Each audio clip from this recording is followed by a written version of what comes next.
bahwa kedatangan para habib ke Indonesia ini tujuannya adalah untuk mencetak ulama dan kiai di Indonesia ini.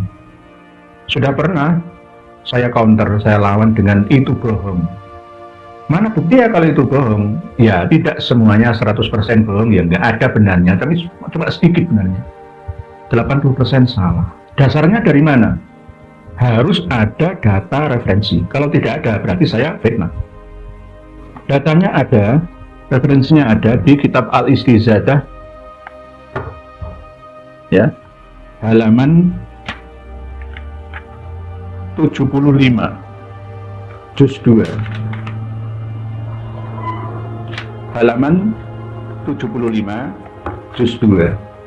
Jadi bukan saya yang mengatakan bahwa para imigran Yaman yang datang ke Nusantara ini untuk berdakwah, tapi tujuannya adalah mencari nafkah. Karena kondisi di Hadramaut ini sedang paceklik dan kelaparan.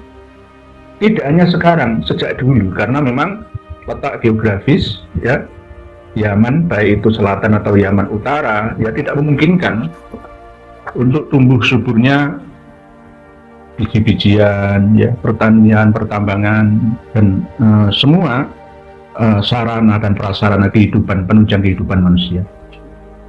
Halaman 75, ini jawaban yang telak, padat, singkat.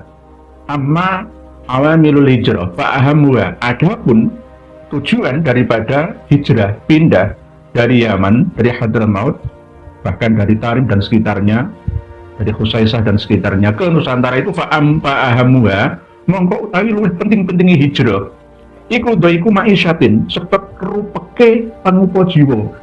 Doiku ma'isyati Hadramaut, rupeke pangupa jiwa urip ana ing Hadramaut.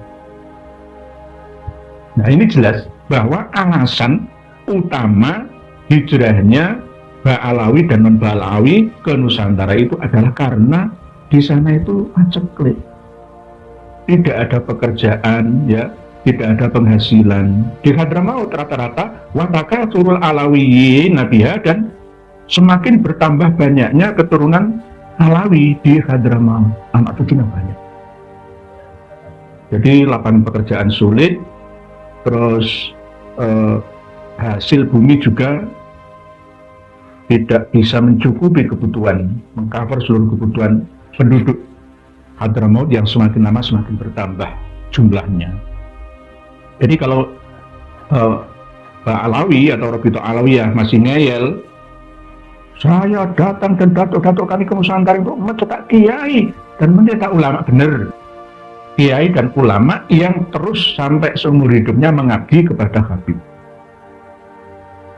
Pernah saya sampaikan bahwa 40 tahun ikut Habib tidak akan bisa menjadi Habib, ya jadi jenisnya Habib terus. Mungkin bisa jadi kiai di kampung misalkan, ya tetap harus tunduk, takluk pada para Habib karena sudah kadung termakan dan dimasuki oleh doktrin.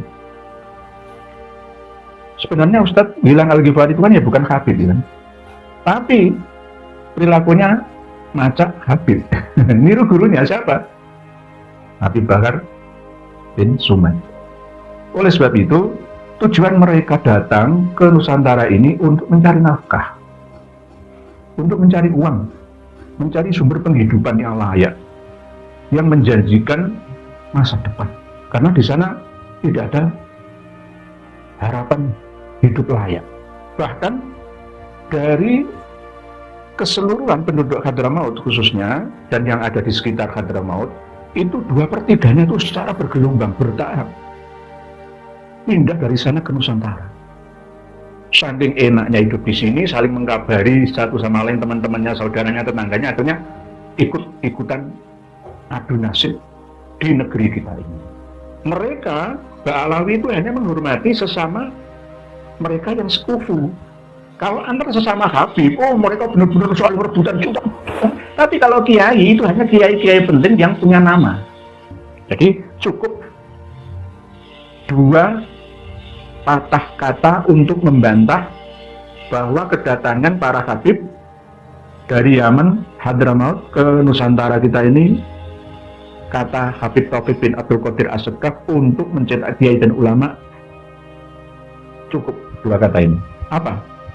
Doiku ma'isyah dan takasurul alawiyin. Doikul ma'isyah alias di sana itu miskin. Ya maaf, enggak. Negara miskin, kota tandus, penuh dengan gurun. Dan semakin bertambah banyaknya keturunan mereka. Nah, 2 kata ini tak. Bukan untuk mencetak ulama, toh. Misal Habib Soleh Tanggul Jember dan Habib Ali Kuitang Jakarta. Nah, cetak ulama benar, tapi ya tidak semuanya. Tidak semuanya, hanya sebagian kecil saja. Oleh sebab itu dari 100% itu hanya 10%. Mencetak ulama itu ya ulama yang harus setia, ya, taat kepada mereka. Dan kebanyakan sebelum kedatangan Habib Soleh Tanggul, ayahnya Habib Taufik bin Abdul Qadir As-Segaf, Habib Ali Kuitang, itu sudah banyak kiai, banyak ulama di Nusantara ini hasil didikan asuhan gemblengan dari para duriyah Wali Songo. Oleh sebab itu jangan jumowo, ya, jangan semuanya diakui, dikangkangi, jangan.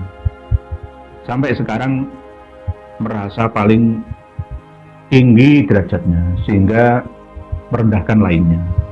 Tolong, mari kita hidup berdampingan, ya. Saya tidak sekeras Gus Fuad Pleret yang menghunus senjata, ya, senjata dari Dayak. Saya tidak seperti itu. Seandainya saya menghunus keris saya taruh keris saya di depan dada saya, ya siap perang. Dan itu lebih bahaya. Saya tidak mau seperti itu. Saya masih kalem, ya. Saya masih kalem, masih menasihati, ya.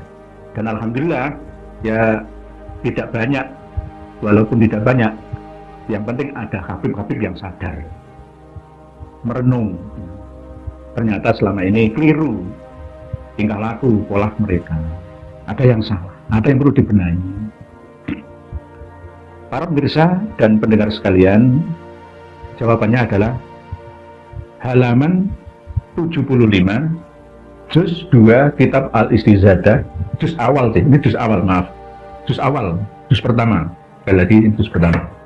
Halaman 75 juz pertama pasal yang ke-8 yang menerangkan tentang tujuan hijrahnya Ba'alawi dan non-Ba'alawi dari Hadramaut Yaman dan sekitarnya ke Nusantara.